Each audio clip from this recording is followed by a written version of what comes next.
Welcome to the chemistry edition of Darling Peace channel. My name is Xkoku. In today's lesson, we want to look at functional groups and look at naming of compounds as well. We'll start with alkanes, move to alkenes, alkynes, and the rest will follow.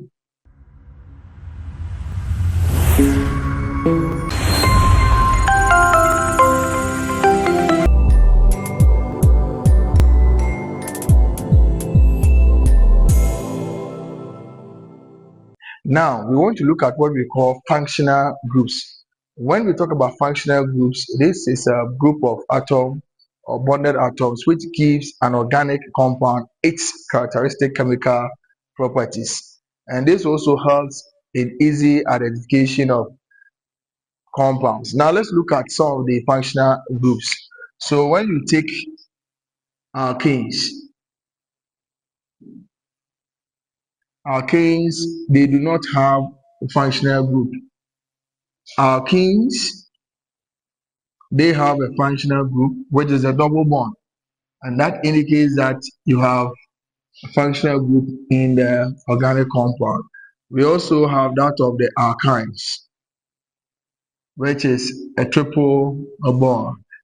We can also talk about alcohols or alkano, and that will give us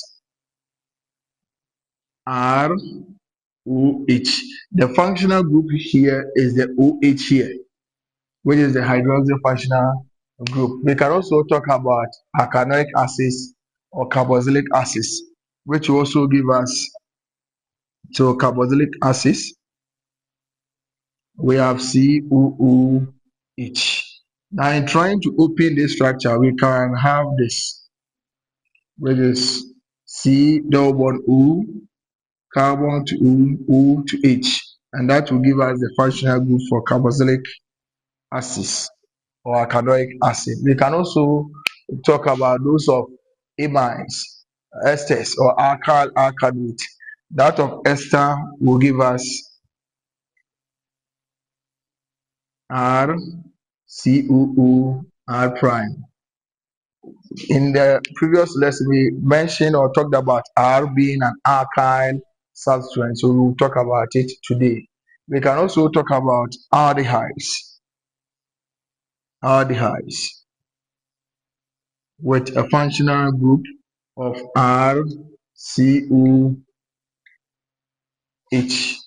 We can also talk about the functional group for the ketones, that is RCOR prime. So these are the functional groups that we want to look at, and this is going to help us in our naming. But we are saying that with alkanes, they don't have any functional group because they are joined by carbon to carbon chains. All right, so now we want to look at naming of alkenes, that is the nomenclature. In the previous lesson, we said alkenes have the formula CnH2n plus what? 2. Now, how do we name alkenes? So the first rule is saying that we should count the longest continuous carbon chain and name it as the parent structure. How do we do that? A typical example will be given.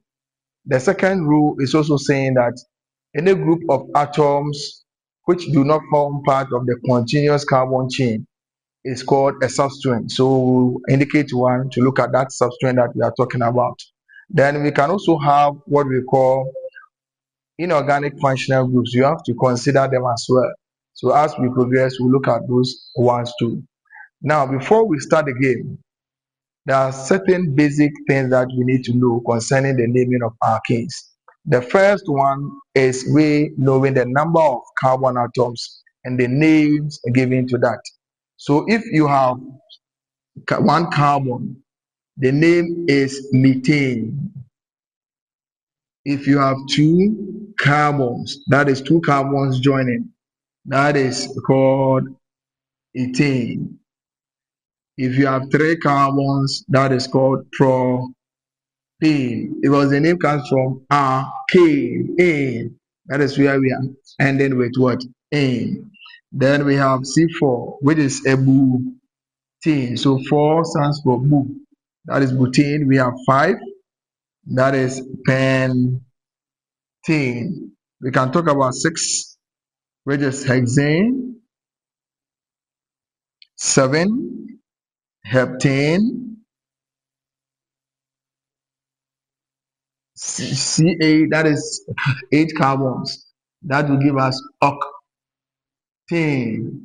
C9, 9 carbons. That will give us nornane. And the last one that we want to look at is when you have 10 carbons. That is the cane. So these are what we are going to depend on in the naming of these alkanes. So based on the number of carbons given, based on the substituent given, you can look at it, count, indicate the one with a continuous carbon chain, then you start with your naming. So let's start with one and see how it goes.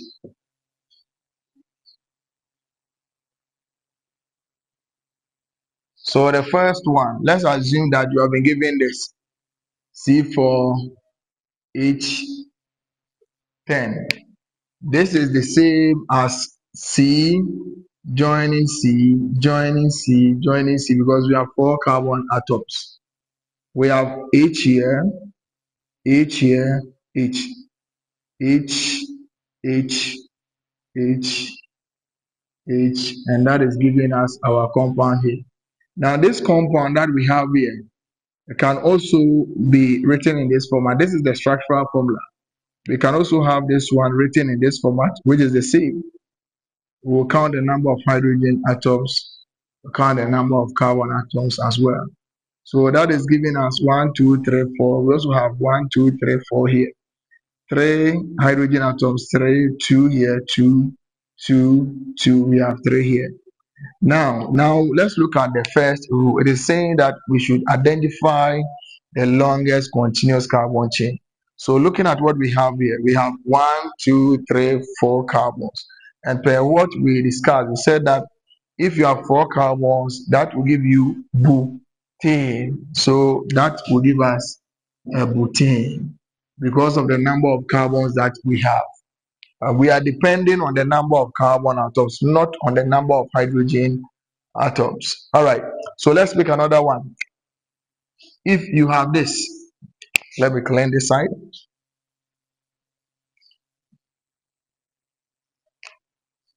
C3, CH2, CH2, CH2, CH2, CH3. We look at the name. Another example: C3, CH2, CH2, CH2, CH3. Now let's count the number of carbons that we have for the first one. That is 1, 2, 3, 4, 5, 6. So per the number of carbons that we have, we can say this is what? Hexane. What about the second one here? Now let's do the calculation. 1, 2, 3, 4, 5. Yes, your answer is right. That is what? Pentane, because we have 5 carbons. Now, what if you have what we call the substrates? Now, we want to look at the substrate and how they are being positioned.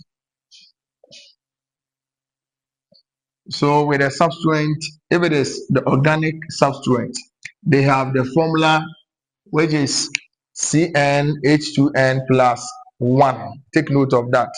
Meaning that if I have, let's say, 1 carbon for which I know it is CH4, in terms of it being a substrate, per this formula, carbon is 1, this is 2 times 1 plus 1, and that will give me CH3. This is what we call methyl. So with the substrate, we end with I. So 1 carbon from methane, we are getting methyl. With the same principle, we are applying N to be equal to 2. So if N is equal to 2, you will get C2H5, and that is what we call ethyl. If you have a substrate which is having 3 carbons, per the calculations, you are going to get C3H7, and that is also called propane. high. So these are some of the few substance that we can also talk about. What about if it is an inorganic compound? We can also have a lot of them. With that one, we have the halogens. So fluorine here becomes fluoro. Chlorine, the name changes to chloro. Bromine also changes to bromo. Iodine also becomes iodo.